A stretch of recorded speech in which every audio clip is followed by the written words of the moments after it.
नमस्कार, वेलकम। मैं मुकेश कुमार तेली और आप देख रहे हैं MKC यानी MK कोचिंग क्लासेस।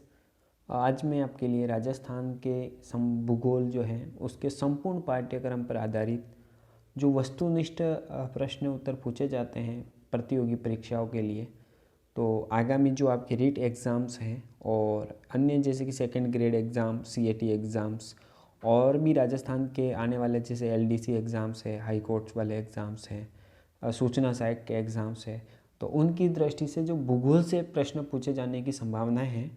और ये जो मैंने क्वेश्चंस लिए हैं जो कि राजस्थान की कह सकते हैं विश्वसनीय गाइड हैं, उसमें से मैंने ये प्रश्न जो है सिलेक्ट किए हैं।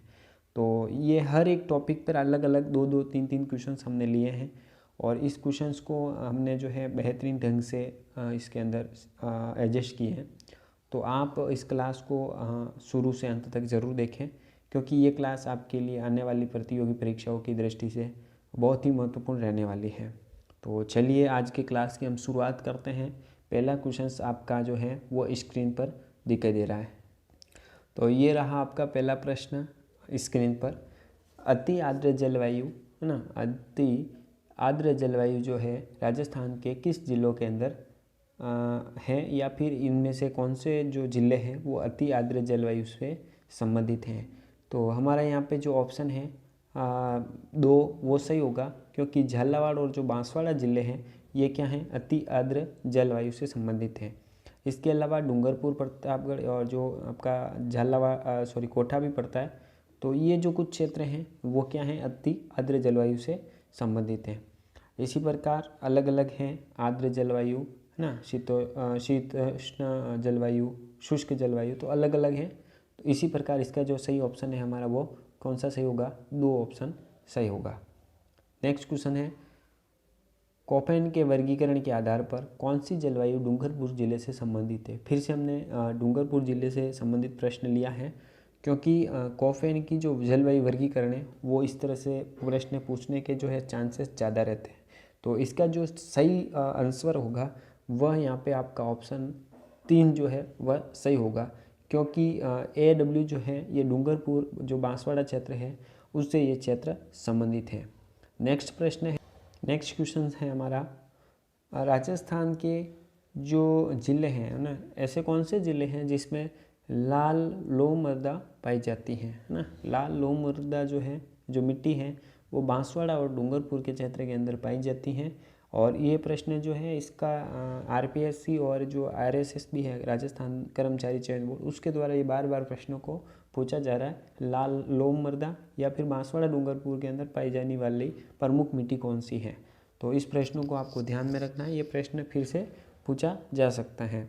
नेक्स्ट प्रश्न है, निम्न में से कौन सी नदी जो है उसका जो उद्गम स्थल है वह सुमेलित नहीं है, है ना। ये जो बैराज हैं, ये बैराज ने करके बेड़च हैं, यहाँ पे कुछ गलत टाइपिंग हो गया था। ये है बेड़च नदी, है ना। कौन सी नदी, बेड़च नदी, ये गोगुंदा की पहाड़ियों से इसका उद्गम स्थल होता है। और गंभीर नदी जो है ये जावद की पहाड़ियों से उद्गम स्थल होता है। बाणगंगा जो नदी है उसकी बेहराट की पहाड़ियों से इसका उद्गम स्थल होता है।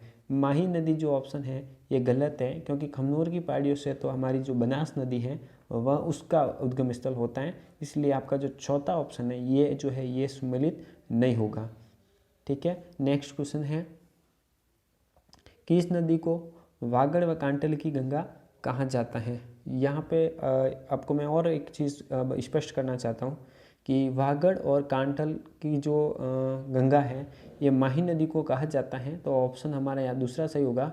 परंतु यहाँ ही जो है छप्पन का मैदान अगर बात की जाए तो इसी जो नदी है इन्हीं नदी के आसपास क्षेत्र, जैसे प्रतापगढ़ और बांसवाड़ा के बीच का जो क्षेत्र होता है उसे जो है छप्पन का मैदान भी कहा जाता है। तो यहाँ बागड़ और जो वागड़ और कांटल की गंगा है यह माही नदी है और माही नदी के किनारे ही छप्पन का मैदान कहा जाता है, ये आपको ध्यान रखना है।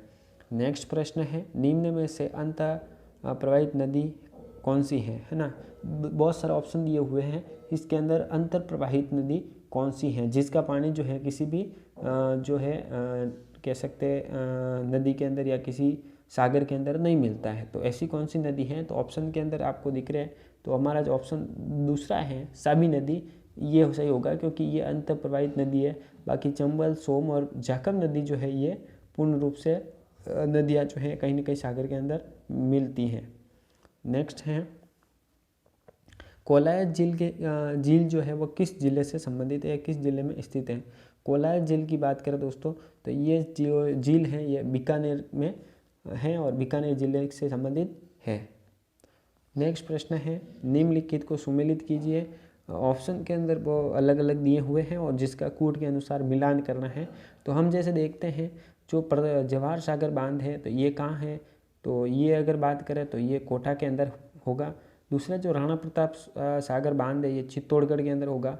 तो देखिए पहला और दूसरा जो है ए और पहले का बी और दूसरे का ए, तो इसके अंदर जो है एक ही ऑप्शन आपको दिखाई देगा, नहीं सॉरी दो ऑप्शन है ब और द।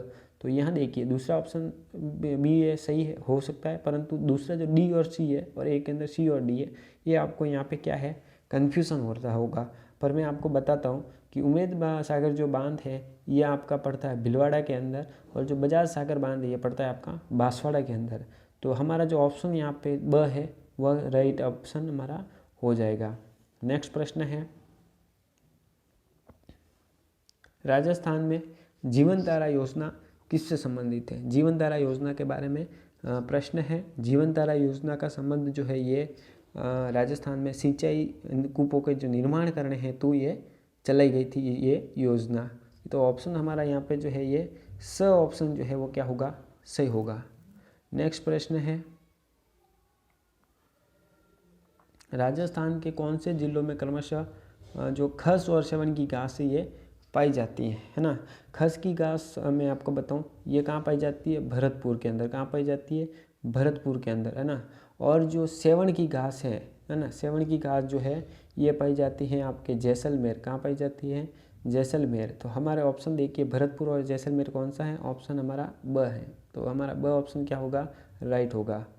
नेक्स्ट प्रश्न देखिए वर्ष 2014-15 के अनुसार कौन से दो जिले जो है वह सर्वाधिक वन क्षेत्र के अंतर्गत आते हैं ना। ये जो 2014-15 का सर्वे है उसके अनुसार दो जिले आपको पूछा है। इसका जो सही ऑप्शन होगा पहला तो आपका उदयपुर है, दूसरा जो है वो बारां जिला सही होगा। हमारा जो ब ऑप्शन है वो करेक्ट ऑप्शन होगा।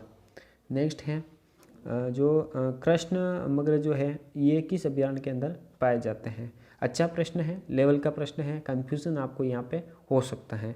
इस प्रश्न का जो सही उत्तर होगा वो होगा आपको बिना मतलब ये कहते हैं कि सोचे समझे आप नहीं दे सकते, ये सोचने का प्रश्न है। तो यहाँ पे जो हमारा ऑप्शन है वह द सही होगा क्योंकि ये जो ताल चापर अभ्यारण्य है ना, ताल चापर अभ्यारण्य ये किसके लिए प्रसिद्ध है, ये कृष्ण मृग जो है इसके लिए प्रसिद्ध है। तो ये जो है कृष्ण मृग ये ताल चापर अभ्यारण्य के अंदर पाए जाते हैं।